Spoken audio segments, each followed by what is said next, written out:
Este es el sonido de una masacre que tuvo lugar el 2 de octubre de 1968, en la Plaza de las Tres Culturas, en Tlatelolco, Ciudad de México, un hecho que se cobró la vida de cientos de estudiantes y civiles que protestaban pacíficamente contra el régimen autoritario del presidente Gustavo Díaz Ordaz, una masacre que fue encubierta por el gobierno y los medios de comunicación y que sigue siendo una herida en la memoria del pueblo mexicano. Bienvenidos a Radio Revolución, el podcast que cuenta las historias de los oprimidos, los marginados y los rebeldes. Hoy vamos a hablar acerca de la masacre de Tlatelolco, uno de los hechos más trágicos de la historia de México y uno de los ejemplos más emblemáticos de violencia estatal contra los movimientos sociales. Era el año de 1968, un año de agitación y levantamiento global. En Francia, estudiantes y trabajadores salieron a las calles en mayo, desafiando el sistema capitalista y exigiendo más democracia y libertad. En Vietnam, la ofensiva del Tet demostró que la intervención militar estadounidense estaba condenada al fracaso y que el pueblo vietnamita estaba decidido a luchar por su independencia. En Praga, Checoslovaquia, un movimiento reformista conocido como Primavera de Praga intentó crear un socialismo con rostro humano, pero fue aplastado por una invasión soviética en agosto. En Chicago, Estados Unidos, manifestantes pacifistas se enfrentaron con la policía frente a la Convención Nacional Demócrata en agosto, exponiendo la hipocresía y la corrupción del establishment político. Los principales antecedentes en México son dos: el movimiento magisterial de finales de la década de los 50 y el movimiento médico, ocurrido al inicio del sexenio de Díaz Ordaz. Son considerados antecedentes por el hecho de que se dieron por la vía pacífica, la manifestación y la movilización. Además de que ambos movimientos también fueron objeto de la represión a la que fue capaz de llegar el gobierno por su incapacidad para dialogar. En México surgió en julio un movimiento estudiantil inspirado por estos acontecimientos globales y por sus propios agravios locales. Los estudiantes estaban hartos de la falta de democracia, libertad de expresión y justicia social en su país. Estaban cansados de la represión, la censura y la corrupción del gobernante Partido Revolucionario Institucional, PRI, que había estado desde el poder desde 1929. Estaban enojados por el gasto del gobierno para albergar a los Juegos Olímpicos en octubre, mientras ignoraban las necesidades de salud, educación y vivienda para la mayoría de la población. También fueron influenciados por la Revolución cubana, que les había mostrado una forma alternativa de organizar la sociedad basada en el socialismo y el antiimperialismo. Esto se dio a partir de la confluencia de dos manifestaciones: el 26 de julio, por un lado de estudiantes de la Vocacional 2 del IPN y de la preparatoria Isaac Ocho Terena, incorporada a la UNAM, que marchaban en contra de la represión que habían padecido unos días antes, luego de un pleito entre los estudiantes de estas instituciones. De igual manera, la rivalidad entre el IPN y la UNAM, la educación gubernamental y la Universidad Autónoma, se apaciguó. A su vez, marchaban jóvenes conmemorando el aniversario del inicio de la Revolución cubana, ocurrida 15 años atrás. Ambas movilizaciones coincidieron al ser reprimidas de la misma forma, por los cuerpos policíacos del Estado. En gran medida, esto detonó una orientación política para los estudiantes que no se habían visto involucrados en ella, dando origen a nuevas demandas y encauzando hacia la democratización de la sociedad, a través de lo que se conformó como un movimiento estudiantil. El movimiento estudiantil estuvo compuesto por varios grupos diferentes universidades y colegios, como la Universidad Nacional Autónoma de México, UNAM, y el Instituto Politécnico Nacional, IPN. Entre otros, formaron una coalición llamada Consejo Nacional de Huelga, CNH, que coordinó sus acciones y demandas. Algunas de sus principales demandas fueron la abolición del artículo 145 del Código Penal, que tipificaba como delito cualquier forma de disidencia o crítica contra el gobierno; la liberación de todos los presos políticos y detenidos políticos; la destitución de varios funcionarios altos que fueron responsables de ordenar o ejecutar actos de represión contra los estudiantes; el respeto a la autonomía universitaria y a la libertad académica; y por último, la democratización de la sociedad y la política mexicanas. El movimiento estudiantil organizó varias marchas, mítines, reuniones y eventos culturales para difundir su mensaje y ganar apoyo de otros sectores de la sociedad. También crearon sus propios medios de comunicación, como periódicos, folletos, carteles, grafitis, estaciones de radio y películas. Utilizaron el humor, la creatividad y la inteligencia para desafiar el discurso oficial y exponer sus mentiras. Apelaron a los valores de democracia, justicia y derechos humanos, que estaban consagrados en la Constitución mexicana, pero violados por el gobierno. La toma de escuelas por parte del movimiento estudiantil también fue una estrategia, haciendo del paro de actividades un mecanismo de presión para que fueran escuchadas sus demandas. La respuesta, como era de esperarse, se basó en la represión y el uso de las armas en contra de la comunidad estudiantil, como lo fue el bazucazo de la Preparatoria 1, entonces ubicada en San Ildefonso, destrozando una puerta del siglo XVIII y lesionando a los paristas que se encontraban en el lugar. Las principales movilizaciones se pueden encontrar en tres momentos clave, mismos que definieron políticamente al movimiento. El 27 de septiembre, cuando en multitud llegan al Zócalo del entonces Distrito Federal y se plantan hasta obtener una respuesta del presidente ante su pliego petitorio, a solo 4 días que sería el tercer informe de Díaz Ordaz. Izan una bandera rojinegra en el asta de la plaza. En la madrugada son desalojados y perseguidos por el ejército. Se dan conflictos entre el movimiento y el gobierno, donde este último, en el afán de demostrar su legitimidad ante la población, convoca a los burócratas y empleados del gobierno para que se manifiesten en contra de este agravio a los símbolos patrios. Muchos de ellos se empiezan a gritar: "No vamos, nos llevan". El 13 de septiembre se dio la Marcha del Silencio, donde se colocaron cintas en la boca. No hubo consignas ni porras, no hubo aplausos ni ruido, solamente se escuchaba el caminar de los manifestantes. Esto como una respuesta a las posturas gubernamentales de señalar al movimiento estudiantil como un grupo de porros desestabilizadores. En esta manifestación se demostró la disciplina y el compromiso que se logró tener hacia la causa. Por último, el 15 de septiembre, el líder Heberto Castillo dio el grito de independencia en Ciudad Universitaria. Esto se puede entender desde dos puntos. Por un lado, rechazar los argumentos que venían desde el aparato gubernamental de calificar al movimiento de extranjerizante y desestabilizador. Y por el otro, el que un líder posicionado de la izquierda asumiera ese papel que por antonomasia se considera de liderazgo, dio aún más la forma de ideología del movimiento. El gobierno respondió con violencia e intimidación. Desplegó miles de soldados y policías para ocupar campus, dispersar manifestaciones, arrestar activistas, allanar casas y oficinas, torturar a sospechosos, infiltrarse en organizaciones y difundir información errónea.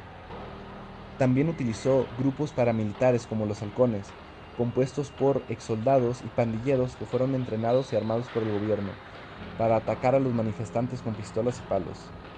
A pesar de esta brutal represión, el movimiento estudiantil no se rindió, creció en número y fuerza a medida de que más personas se unieron o simpatizaron con su causa.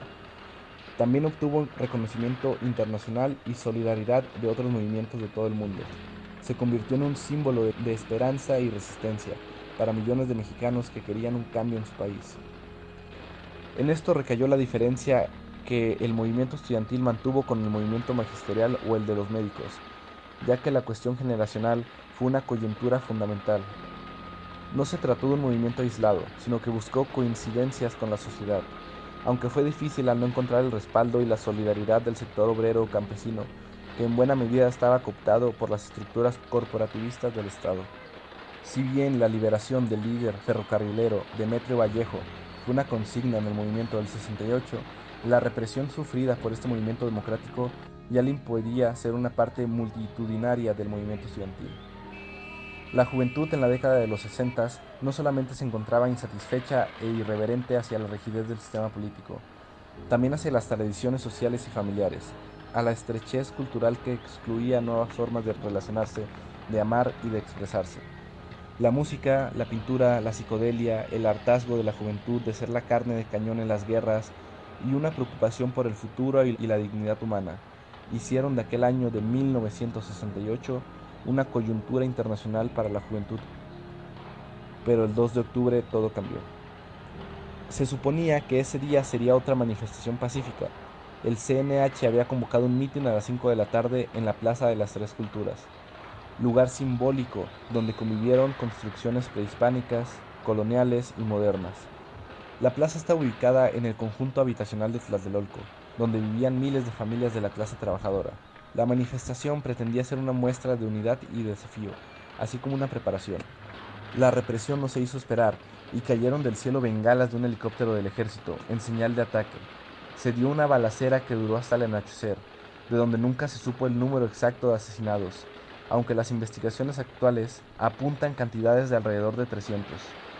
El Batallón Olimpia, brazo paramilitar del Estado, vestidos de civiles con un pañuelo blanco en la mano, dispararon contra el ejército para iniciar la confrontación y el ejército disparara contra los civiles que se manifestaban.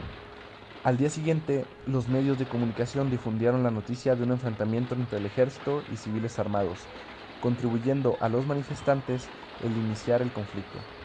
De los medios impresos distribuidos, el único medio oficial que distribuyó algo relacionado con la masacre fue el Excelsior de Julio Scherer, que publicó el dibujo de Abel Quesada titulado ¿Por qué?, con un cuadro completamente negro en señal de luto. No fue hasta el año 2000 que el entonces presidente Vicente Fox liberó la documentación al respecto que tenía el aparato gubernamental. Con esto se inició el proceso del reconocimiento por parte del Estado de lo acontecido en Tlatelolco, algo que había permanecido de la memoria política, pero que tenía más incógnitas que respuestas.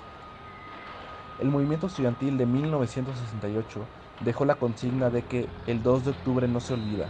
La matanza de Tlatelolco quedó como la muestra de la capacidad represiva del gobierno y de su rechazo al diálogo. Esta lucha no debe quedar solamente con el recuerdo anual de una consigna. Se debe reconocer la vigencia política que guarda la lucha por la democratización y participación de las mayorías y de la capacidad transgresora de la juventud, así como de la importancia de la organización y de la integración de las causas.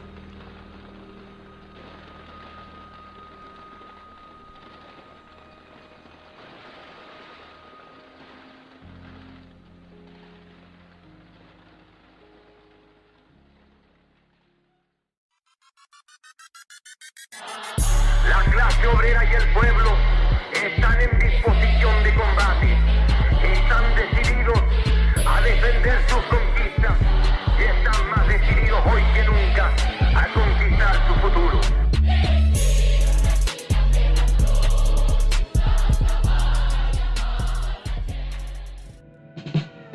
Pues bienvenidos a otro episodio de Radio Revolución. Mi nombre es Hugo y yo soy militante de Alternativa Socialista México y las Juventudes Socialistas. Y hoy me acompaña el compañero Axel para platicar acerca de la situación en la UNAM y la campaña de Ordórica. Muchas gracias por acompañarnos, Axel. No, muchas gracias a ti, Hugo, y Alternativa Socialista por esta invitación. Yo muy contento de estar acá con ustedes y platicar de este espacio que se intenta construir alrededor de la UNAM. Sí, pues está muy interesante, ¿no? Porque creo que a partir de las discusiones que hemos tenido, pues con las reuniones con Ordórica y todo, pues sentimos que es un cambio de rector, ¿sabes? No es el rector que nunca se escuchaba nada de él y de la nada se pone, o que dice, sí, es que yo estoy con los estudiantes y todo.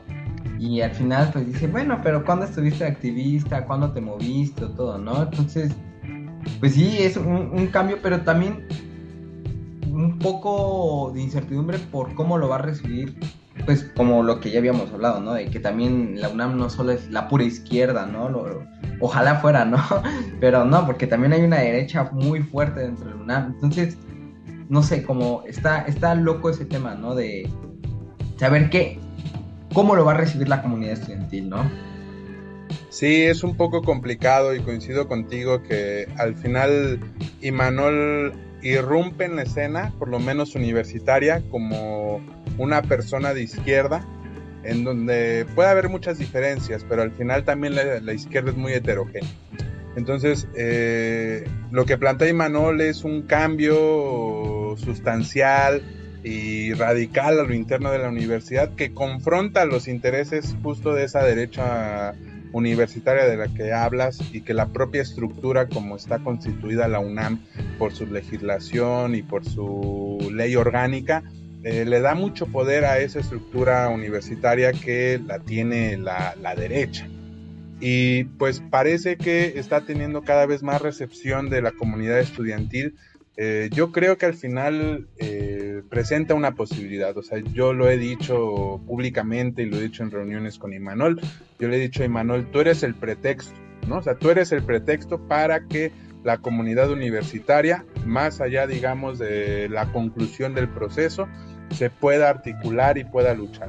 Y la verdad es que en muchos espacios, ahorita Imanol ya ha recorrido por lo menos 10, 15 escuelas de la UNAM, faltan muchísimas, pero en donde ha tenido presencia ha sido muy interesante porque la comunidad estudiantil ha estado muy receptiva, ha estado muy al pendiente, participa de las discusiones, desde licenciatura hasta quienes ha estado en posgrados, porque por ejemplo ayer estuvo en el Instituto de Filológicas, un instituto de la UNAM, que más o menos la matrícula es de 100 estudiantes y estuvieron 60.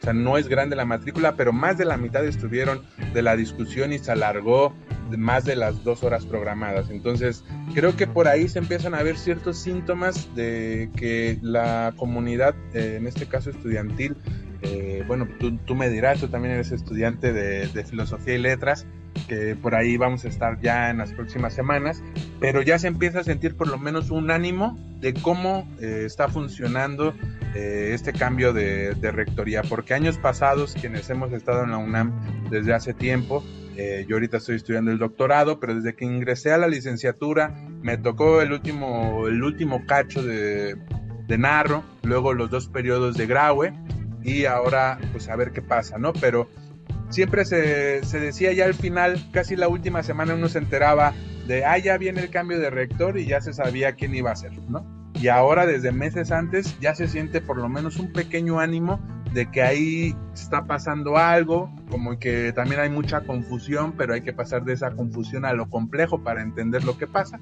y creo que por ahí va a ser muy interesante. No sé tú cómo lo estás viendo en Filosofía y Letras, pero por lo menos en los espacios donde yo me relaciono, sí se ha visto por lo menos que está presente el tema. Sí, y creo que es interesante, ¿no? Porque sí se escucha, sí se habla ya de un cambio de rector, ¿no?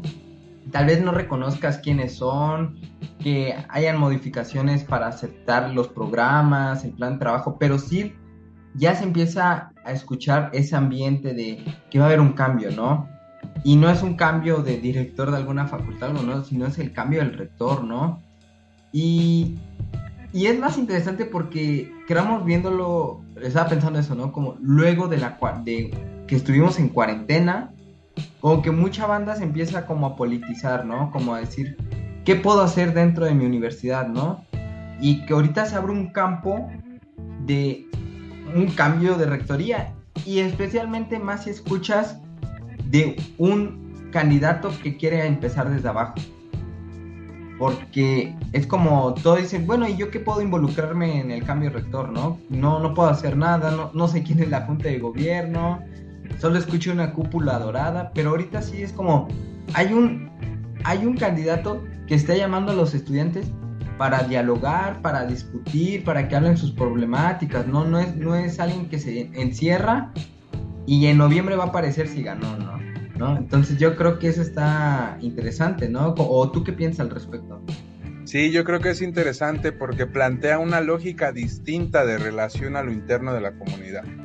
O sea, creo que por la propia estructura de la universidad, quien no la conozca, me voy a permitir de nombrarla rapidísimo. Existe una junta de gobierno de 15 personas que en la legislación universitaria se dice que son electas por ser notables.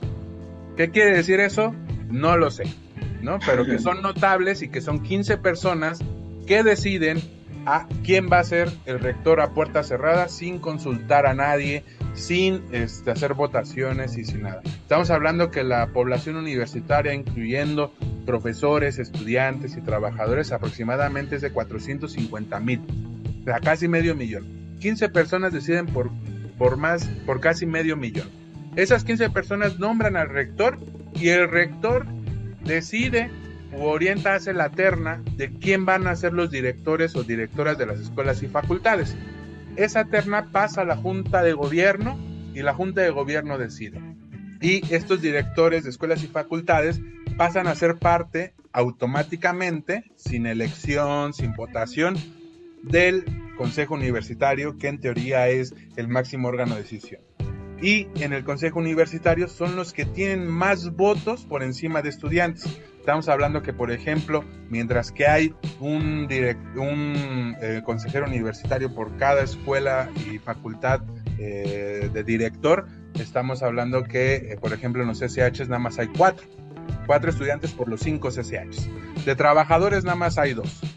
Y así en cada uno de los espacios. Entonces, ellos tienen mayoría. Entonces, para hacerla así más resumida, la Junta de Gobierno decide al rector. El rector decide al quien va a ser director de escuelas y facultades, y ellos pasan a ser la mayoría en el Consejo Universitario. El Consejo Universitario decide quién va a ser la Junta de Gobierno de la UNAM. Entonces es una estructura, si vemos que es como un triangulito que ya está muy cerrada y no hay espacios. Y cuando llega Imanol y dice, ¿sabes qué? No tenemos que estar pensando en cabildear con autoridades, porque eso es lo que hacen la mayoría de quien quiere ser rector o rectora.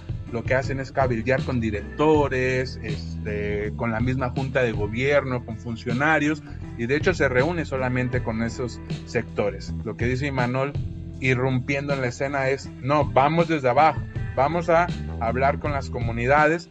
Y creo que eso es muy novedoso, porque ante la estructura esta tan cerrada que está en la universidad, Imanol plantea una lógica contraria. No vamos a hablar desde arriba, sino vamos a hablar desde abajo, y vamos a estar construyendo consensos, ¿no? Él me decía, por ejemplo, de estos famosos 7 puntos que tiene en su proyecto, él me decía, muchas cosas hay que modificarlas, porque ahora que he ido a las escuelas y facultades, salieron nuevos puntos o salieron ciertas diferencias que son necesarias incorporarlas en el proyecto.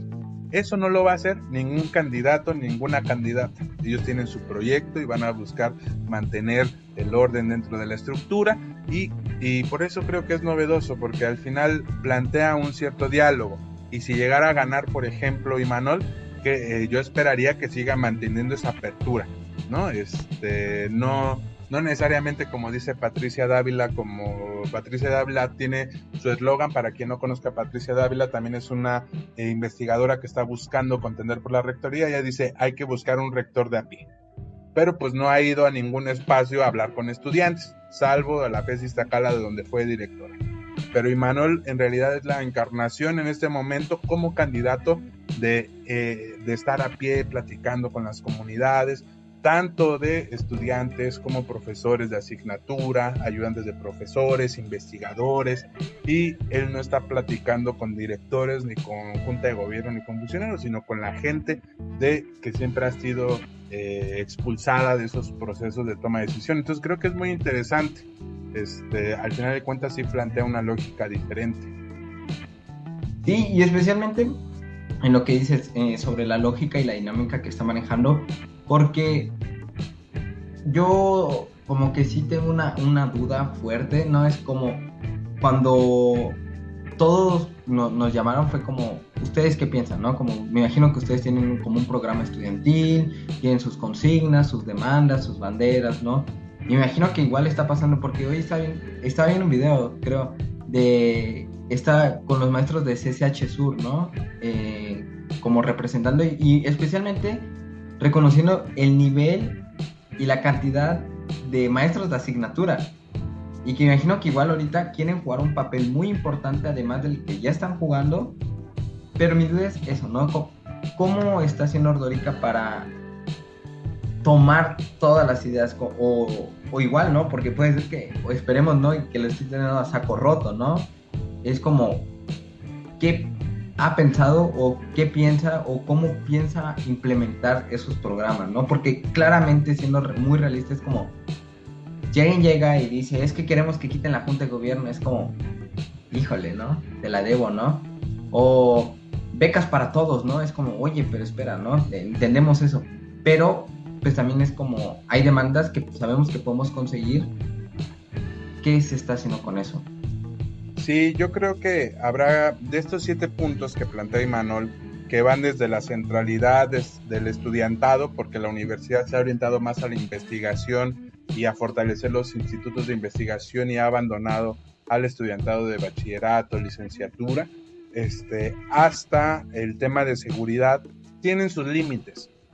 O sea, los proyectos tienen sus límites, por un lado, porque si imaginemos que gana Imanol se va a enfrentar primero a una junta de gobierno, que es esta estructura que estamos platicando, que tiene la facultad, entre otras cosas, aparte de nombrar al rector, de destituirlo, ¿no? Sin consultar a nadie. Y por otro lado se va a enfrentar a un consejo universitario que, como veíamos, es propuesto por el actual rector y que todavía va a estar vigente algunos. Entonces se va a enfrentar a esa estructura y que de seguro va a haber sus límites y conflictos. Y yo creo que ahí, por ejemplo, habrá que pensar, hay algunas cosas que son necesariamente, en términos de correlación de fuerzas, se tendría que construir una fuerza capaz de que si Imanol llegara y propusiera un cambio y una discusión en toda la universidad, un congreso universitario, que es una demanda histórica dentro de la universidad, si propusiera eso, de seguro va a haber una reticencia y una resistencia de la Junta de Gobierno y del Consejo Universitario. Ahí la fuerza tendría que ser de las comunidades para empujar y respaldar a Imanol. Hay cosas como esas que responden, creo que, más a esos escenarios. Pero hay otras cosas que creo que dentro de la estructura que existe se pueden ir explorando. Por ejemplo, él ha hablado en algún momento sobre buscar nuevas formas de ingreso a la universidad. Porque el examen de ingreso, como es en todas las universidades del país casi, este examen estandarizado tiene sesgos de clase, de género y de etnia, en donde se favorece a ciertos sectores de la población por encima de otros. Y las y los excluidos siguen siendo excluidos de la educación superior. Él dice, bueno, en la legislación, por ejemplo, no habla de un examen estandarizado, dice mecanismos de ingreso.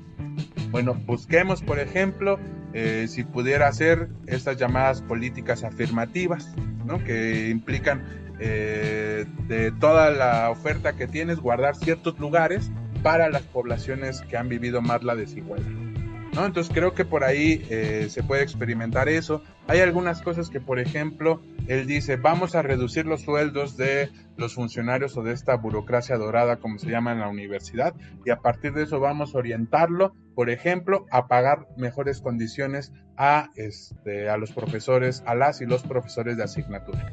Eso se puede hacer, pero ¿va a alcanzar el dinero? No. O sea, no va a alcanzar el dinero porque para eso necesitas mayor presupuesto. Y él dice, por ejemplo, pues si necesitamos más presupuesto, vamos a presionar al gobierno. Entonces, creo que en realidad Imanol, a pesar de esos límites que sí reconoce, creo que está dispuesto a avanzar, dialogar, incluso yo diría confrontar, por ejemplo, en el tema del presupuesto, a quien se tenga que confrontar. Y eso, por ejemplo, es algo también que no habíamos visto en la universidad. Salvo creo que el último rector que se movilizó, aparte de lo que pasó en la Universidad Veracruzana con lo de Duarte, ahora, por ejemplo, con la Universidad de Querétaro, la rectora está llamando a repensar estos recortes recortes a ciertas becas que tenía. Hugo Aboites convocando a movilización en la Ciudad de México cuando fue rector de la UACM para pedir más presupuesto.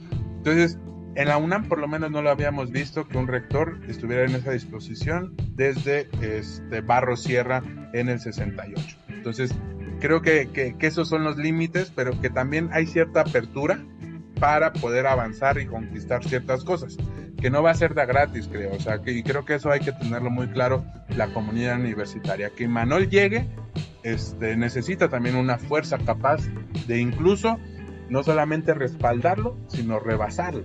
O sea, si Imanol propone algo muy progresista, llamémosle así, y la comunidad está demandando algo que va más allá, también tendríamos la necesidad de presionarlo para que él también avance en ese sentido. Entonces creo que por ahí tendríamos que ver esos límites también del proyecto y esos límites si llega a la rectoría de la universidad. Claro, porque yo creo que ahí sí retomo dos puntos, porque el primero es como dos preguntas.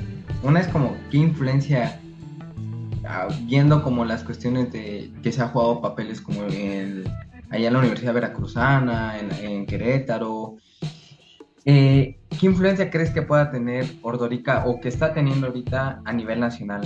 Especialmente como lo que ya habíamos hablado, como el famoso candidato de la 4T. Y que hay noticieros poniéndolo así, ¿no? No es una broma, no es un chiste local, sino es algo que se está viendo. Y la otra es como, ¿sabes? Como hasta qué punto, y creo que eso ya lo habíamos hablado igual antes, obviamente sabemos que no va a cumplir todo, ¿no? Y que va a haber tal vez algún día confrontaciones, ¿no? Entre la comunidad estudiantil y todo. Y pues nosotros vamos a estar siempre del lado de la comunidad, ¿no? No es como vamos a hacer el giro porque te estuvimos apoyando ahorita, ¿no? ¿Cómo lograr manejar eso? Sí, yo creo que son escenarios complicados, porque al final, bueno, primero en esto de la relación de Ordorica con la 4T, sí, muchos medios se han colgado de las disputas más allá de la universidad para también confrontar y pelearse con la 4T. Y Manuel viene de una historia en donde del CEU, este movimiento estudiantil en el 86-87 que impidió el alza de las cuotas en la UNAM, del cual fue dirigente él, pero también fue dirigente, por ejemplo, Claudia Sheinbaum, que ahora ya es la corcholata ganadora, fue también Jesús Ramírez, que es el vocero de la presidencia, de Andrés Manuel. Entonces, mucha gente del CEU está actualmente en la administración federal de la llamada 4T. Y Manuel se ha pronunciado que no es el candidato de la 4T, incluso se ha confrontado públicamente en temas de la educación con la 4T, con el proyecto que se tiene, no solamente por la Ley Federal de Educación, sino también en respeto de la autonomía. Y creo que ha sido complicado porque al final lo que ha pasado, no sé si pase, tal vez ustedes que tienen más compañeros y compañeras en otras universidades, pero ahora que, por ejemplo, Andrés Manuel López Obrador ha estado lanzando ciertos ataques a la universidad de que es conservadora y que es neoliberal y demás, uno dice sí y no. O sea, sí es neoliberal, pero no todo. O sea, así como hay derecha, también hay izquierda. Pero también lo que ha pasado es que ante una izquierda que pueda defender la autonomía o que pueda confrontarse con Imanol, con López Obrador, al final lo que pasa es que la derecha universitaria sale en defensa de la autonomía y dice la 4T viene por la universidad y aglutina a todos los sectores. O sea, al final, como no hay una voz de la izquierda que también confronte, aglutina a todos los sectores y ahí ves a todo el mundo defendiendo la autonomía. Que eso también es bien curioso, porque por ejemplo hace unas semanas salió Ricardo Anaya diciendo que la 4T va por la UNAM y hay que defenderla. Entonces, la universidad siempre ha sido un espacio de conflicto y de tensión, pero también hay que tener cuidado con los momentos, por ejemplo, si algo que nos ha enseñado lo que ha pasado en los gobiernos progresistas en América Latina en torno a la educación, es que de los conflictos universitarios, las derechas y las ultraderechas se han aprovechado. Y ahí tienes a Juan Guaidó de Venezuela, que primero fue estudiante, luego dirigente estudiantil y ahora organiza golpes de Estado. Y ahí tienes en Bolivia también ejemplos, y ahí tienes en Brasil también ejemplos de cómo la educación ha sido un espacio también para formar esos cuadros desde la derecha. Entonces es un escenario bien complejo en donde Imanol, por un lado, dentro de la universidad lo ven como el radical, el que quiere cambiar y desestabilizar a la universidad. Por fuera lo golpean y le dicen eres el candidato de la 4T y eso lo aprovecha la derecha universitaria, pero al final eso lo que él lo ha dicho públicamente, o sea, no soy el candidato de la 4T, dice yo sí voté por Obrador, pero eso no quiere decir que sea el candidato. Incluso él, si uno revisa sus artículos de opinión o sus conferencias, se ha confrontado muy fuerte con la 4T. Eso no lo hace de derecha, eso no lo hace pro 4T, eso lo hace alguien de izquierda con capacidad crítica a pesar de haber votado por él. Y la influencia que puede tener o no, creo que va a depender, y creo que ahí tú me puedes compartir la experiencia de lo que están viendo también en otras universidades del país, cómo ven el proceso de Imanol. Pero yo creo que primero, la universidad es la Universidad Nacional Autónoma de México. ¿Qué quiere decir eso? Que es la universidad más grande del país, en tanto matrícula, infraestructura, etcétera. La llamada máxima casa de estudios de nuestro país. Si llegara, por ejemplo, Imanol Ordorica a la rectoría, plantearía un quiebre y un eco, esperaría yo, en todas las universidades del país. No desde la estructura del gobierno, sino desde las propias comunidades de abajo, desde las y los estudiantes, profesores y profesoras, trabajadoras, trabajadores, para poder luchar contra el cambio.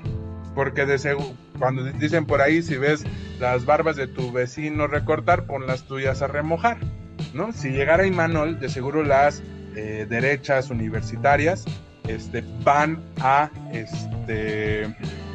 poder incrustarse y aferrarse al poder. Entonces yo creo que esa podría ser la influencia, que sí se puede, porque además es la Universidad Nacional y eso tiene eco. Si algo pasa en la UNAM, ciertos cambios, ciertas modificaciones, eso empieza a hacer eco, como si aventaras una piedra al agua y esas ondas se expandieran. Creo que eso va a pasar. Y si va a cumplir o no va a cumplir, creo que lo que nos toca a las comunidades universitarias es estar del lado de las comunidades universitarias y no del lado de las autoridades, por más que sea Imanol o no, sino más bien presionar hasta donde se puede. Y sí, Axel, ¿no? Como creo que también es importante hacer como reencuentro, ¿no? También de realmente saber quién es Ordorica. Porque a diferencia, por ejemplo, tenemos a Ambrosio, que pues para muchas personas es un referente en la Facultad de Filosofía y hasta cierto punto hasta de Ciencias Políticas, pero igual no ves su biografía y todo y es como, bueno, ¿quién es esta persona, no? Reconocemos que es una persona católica, eso lo reconocemos, pero al menos Ordorica, para las personas que nos están escuchando, es que esperemos que sean bastantes. ¿Quién es Ordorica? Sí, Ordorica es un compañero que participó en el movimiento estudiantil desde antes que empezara la huelga de la UNAM en el 86-87. Él fue de los dirigentes principales de esta huelga. Ahí ahora diríamos, fueron momentos diferentes. Ahora diríamos en la universidad, ¿cómo que va a haber dirigentes? ¿No? Todo se decide en asamblea y en todo caso hay voceros que son rotativos. Bueno, fue dirigente estudiantil junto con otras personalidades. También se fue a construir el PRD en su momento. Después sale del PRD y participa como asesores de ciertos movimientos estudiantiles y sindicales. Es muy cercano al Magisterio Nacional, también a ciertos espacios dentro de la universidad que no necesariamente son institucionales, sino más bien independientes. Se ha dedicado toda su vida también a estudiar movimientos estudiantiles, desigualdades, el conflicto dentro de la universidad. En sus últimos libros, por ejemplo, ha criticado muy fuerte a la estructura de gobierno de la universidad. Entonces, siempre ha sido alguien que ha estado de este lado. Que no necesariamente eso quiere decir que al final sea puro y casto, ¿no? O sea, quien sea puro que lance la primera piedra. Pero es del lado de la izquierda. O sea, creo que esa es una distinción importante, porque a diferencia de los otros candidatos, como tú mencionabas, Ambrosio, y a otras personas que están por ahí, que en realidad, si no me equivoco, son 14 los que están contendiendo por la rectoría de la universidad. Ninguno ha estado necesariamente del lado de la izquierda, ni del movimiento estudiantil, ni del movimiento magisterial. Entonces, eso ya lo hace de por sí un síntoma raro para la estructura de gobierno y para la Junta de Gobierno. Entonces, por ahí creo que también hay que explorar su historia, porque nos dice mucho de lo que es. Él era, por ejemplo, muy cercano a, con todas las filias, fobias o reticencias que podamos tener o no, o con toda la admiración también del mundo, fue muy cercano y su mentor fue Adolfo Gili, por ejemplo, era muy cercano en su momento, porque después también discutieron con don Pablo González Casanova, entonces siempre ha estado de este lado. Y creo que eso es lo interesante, porque los otros candidatos en realidad nada más se conocen porque fueron directores, pero muchos directores que no necesariamente estaban abiertos al diálogo y que también no necesariamente están interesados en escuchar a las comunidades universitarias. Sí, es interesante porque no sé si lo han pensado, me imagino que sí, y me gustaría saber qué idea tienen de cómo puede afectar el pasado de Ordorica en esta candidatura, ¿no? Sí, es un tema complicado porque, mira, cuando yo empecé de activista ahí por el 2010, ya estoy hablando de hace 13 años, en el movimiento estudiantil, después me alejé y ahorita que regresé como estudiante de doctorado, pues me incorporo a este espacio, no de coyuntura, sino para construir la coyuntura. Pero yo crecí, por ejemplo, escuchando que Imanol vendió la huelga del CEU, ¿no? Y que es algo que se ha dicho en otros espacios. Uno indagando en la propia historia del CEU se da cuenta que en realidad lo que pasó es que su grupo estudiantil tuvo la fuerza para no imponer, sino ganar la discusión dentro de las escuelas. Es como en todos los espacios de coyunturas donde convergen muchas organizaciones, en este caso estudiantil, donde tienes varias organizaciones en una escuela, pero hay una que tiene más presencia y más capacidad de convencer a las comunidades. Y lo que pasó, por ejemplo, en esa huelga es que el grupo hegemónico era al que pertenecía Imanol y los otros grupos perdieron las discusiones. Y entonces se levantó la huelga y solamente hubo 2 escuelas de la UNAM, de todas las que hay, que votaron en contra. Todas las demás votaron a favor. Entonces uno revisando la historia diría, bueno, ¿vendieron o no vendieron la huelga?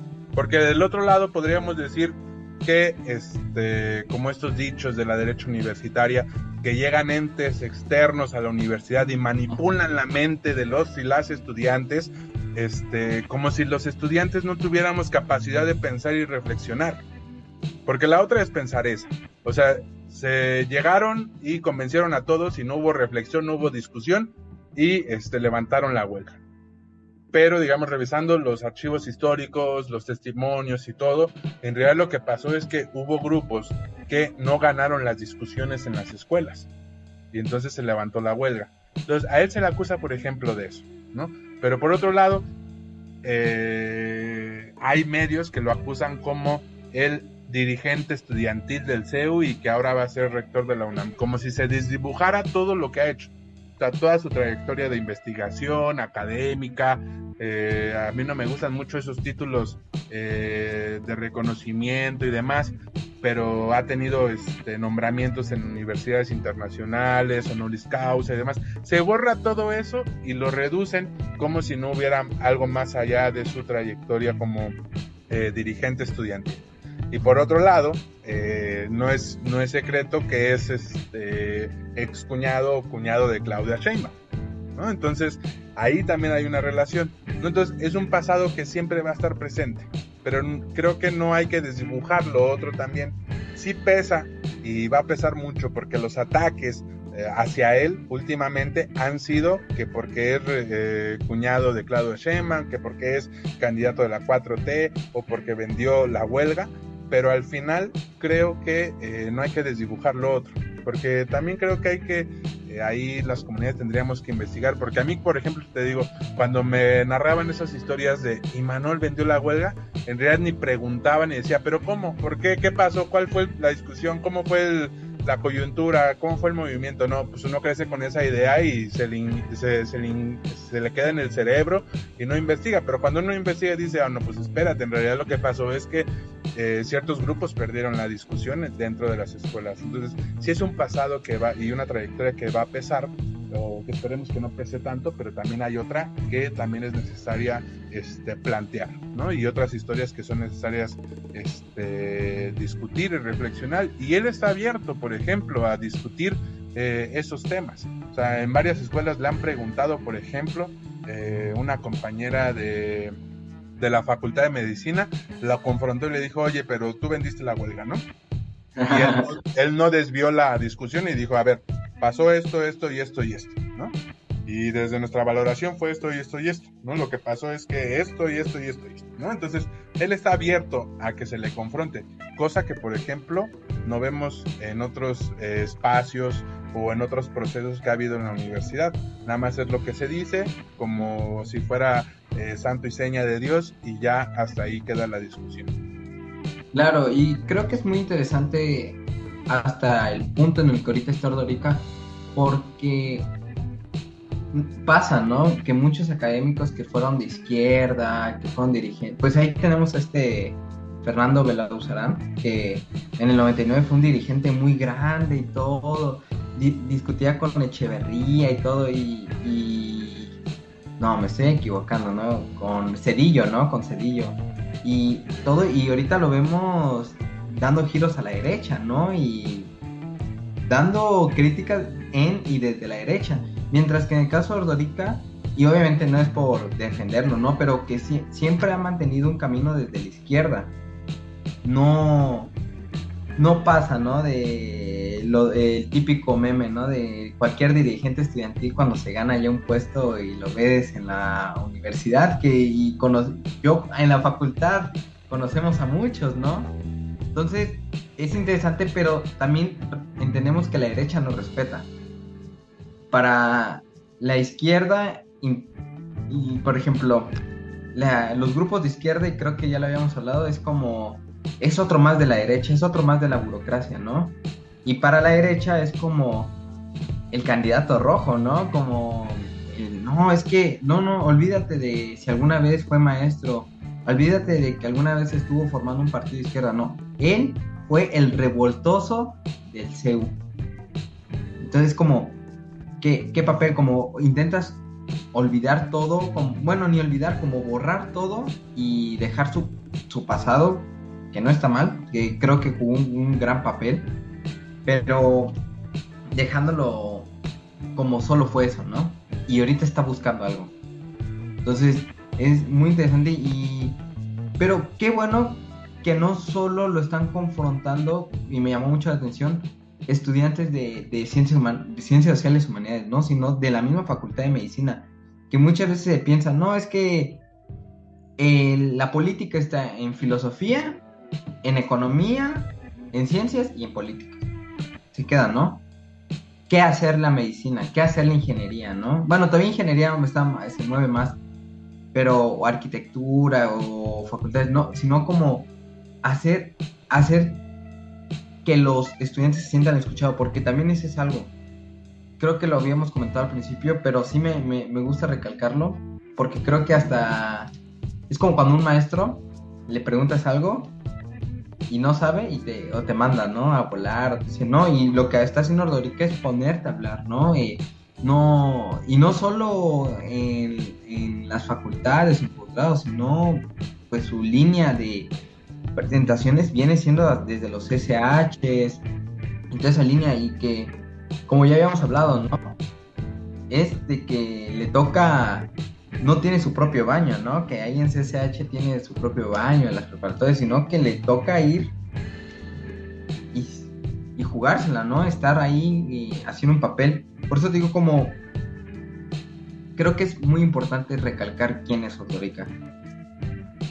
Sí, yo también creo que es importante no desdibujar todo lo que es Ordorica, porque por un lado nos enfrentamos con esta izquierda que crecimos con ciertos mitos y nunca investigamos, y por otro lado nos enfrentamos a las derechas que utilizan ciertos discursos de que Imanol, como fue el rojillo del CEU, va a venir a desestabilizar a la universidad. Entonces estar navegando en medio de esas dos posiciones es complicado, pero creo que para sortear bien ese camino es necesario no desdibujar toda la trayectoria, como tú dices, Hugo, de Imanol, o sea, que siempre ha estado de este lado de la izquierda. Insisto, podemos hacer críticas, podemos no estar de acuerdo con muchas de sus posiciones, pero creo que al final Imanol representa ese pretexto O sea, ese pretexto para poder conquistar otras cosas. No porque las vaya a hacer, porque se va a enfrentar a una estructura complicada,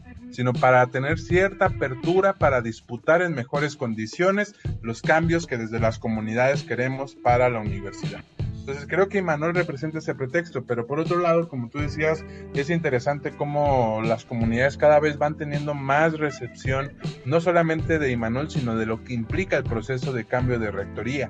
Y creo que ahí hay un reto bien importante, porque las organizaciones, quienes hemos participado de ciertas coyunturas, justamente es eso lo que pasa. Pasa una coyuntura, pasa algo que hace explotar al movimiento estudiantil y sale a movilizarse, a organizarse. Pongamos de ejemplo el ataque porril que hubo en la rectoría hace algunos años. Pasó algo que al final juntó a las comunidades. Ayotzinapa, lamentablemente, pasó algo y juntó a las comunidades. El temblor pasó algo y juntó a las comunidades. Siempre es esa lógica. Pero creo que lo interesante acá es que ante esa recepción que estamos viendo con las comunidades universitarias, principalmente en este caso estudiantes, lo interesante va a ser que no en realidad está pasando algo, sino estamos construyendo ese algo, que es un chip totalmente diferente. Una cosa es participar de la coyuntura cuando pasa algo y otra cosa es construir la coyuntura para que pase algo. Entonces creo que estamos en este segundo escenario y eso es lo que plantea este reto. Y creo que estamos avanzando bien porque, como tú decías, uno esperaría que siempre fueran las mismas facultades, las mismas comunidades estudiantiles dentro de las escuelas o facultades que históricamente se han movilizado, pero ahora medicina, las FES, por ejemplo, FES Iztacala, ¿no? Que acaba de ir a FES Iztacala y uno se esperaría, no, pues primero va a ir a filos, primero va a ir a economía, primero va a ir a políticas, y en realidad quienes han tenido hasta el momento el primer pasito para invitarlo y dialogar, o también donde Imanol ha ido, son a espacios que uno nunca se hubiera imaginado que fueran los primeros en empezar a organizarse. Entonces creo que ahí está lo interesante, como tú dices, Hugo. O sea, yo no sé, por ejemplo, tú con tus compañeras de licenciatura, ¿cómo ves ese ambiente ahí en la Facultad de Filosofía y Letras? Pero por lo menos, por ejemplo, en el posgrado en el que estoy, que es Estudios Latinoamericanos, sí se empieza a notar eso. O sea, compañeras y compañeros me escriben y me dicen, oye, ¿qué está pasando? Acabo de ver esto en los medios, porque Imanol ha tenido mucha presencia en los medios y también tiene presencia ya en las escuelas. ¿Qué está pasando? ¿De qué va esto? O sea, cosa que nunca me había tocado a lo interno de la universidad, pero no sé tú, desde tu experiencia también ahí en Filosofía y Letras, las compañeras y compañeros, o también con otras compañeras y compañeros que entiendo tienes cercanía de otras escuelas, ¿cómo estás sintiendo ese proceso? ¿Cómo ves ese proceso y ese estado de ánimo de la banda? Sí, es interesante porque, al menos en la facultad sí se escucha sobre Ambrosio. Es como... ¿Por qué? Porque pues obviamente ahí tiene a sus compitas que dice, oye, haz la invitación en las aulas y todo, ¿no? Entonces, cuando sale el tema es como, no, oye, güey, ¿conoce a Ambrosio? Ni idea, güey, no sé quién sea, no sé para acá y todo, ¿no? Pero lo buscas y tienes libros y dices, bueno, va, ¿y qué onda con Ambrosio? ¿Quién ha sido, no? Ni idea. Entonces como, oye, pero ya viste que hay un cartel para una charla que va a dar Ordorica. Es como, sí, ¿no? Como ves todo tapizado y dices, no, pues sí. Ahí es cuando dices, bueno, ¿y quién es Ordorica? Y por lo menos busca su biografía, está. Dices, bueno, jugó un papel cuando fue estudiante, ¿no? No viene de ciencias políticas en la licenciatura. Es como decir, bueno, es... Porque siempre está ese mito, ¿no? Entras a filosofía o políticas y te haces de izquierda, ¿no?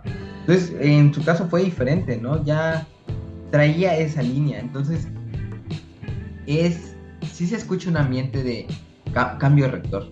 Sí es como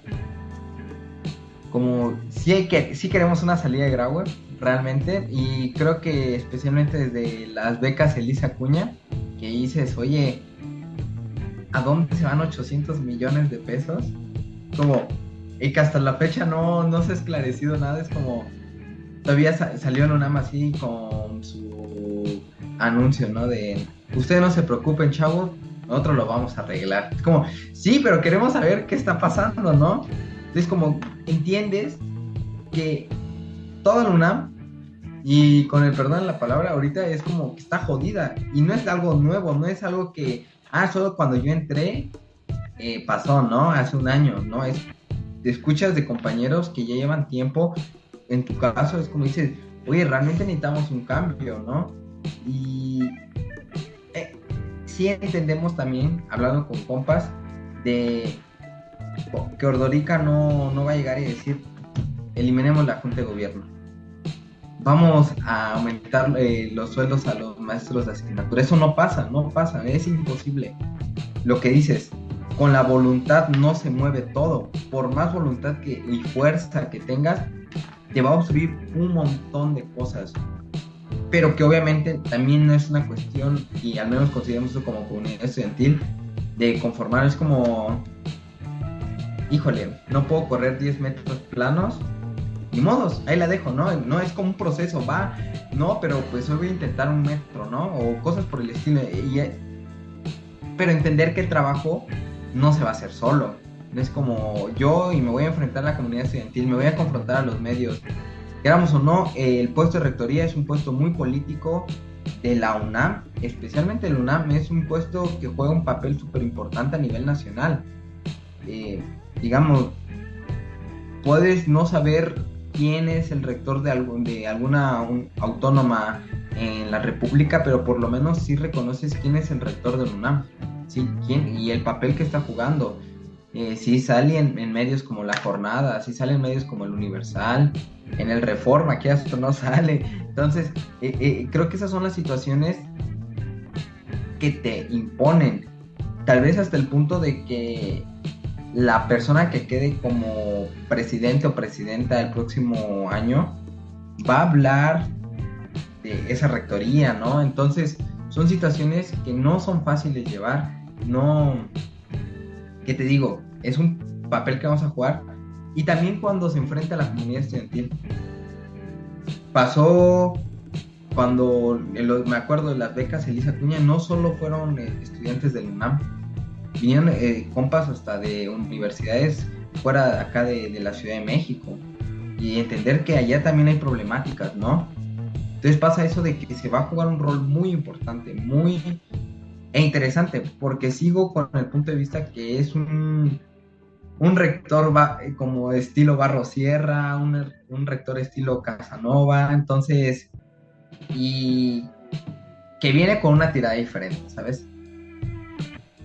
Sí, no, yo estoy de acuerdo contigo. Creo que esa coyuntura de la que hablas, de las becas Elisa Acuña, al final a mí me sorprendió, por ejemplo, no sé si tú te acuerdes, Hugo, de esta asamblea en el Che Guevara, en Filosofía y Letras, que muchas estudiantes de diferentes escuelas, compañeros, compañeras, mencionaban la necesidad de manera directa o indirecta de democratizar las tomas de decisiones.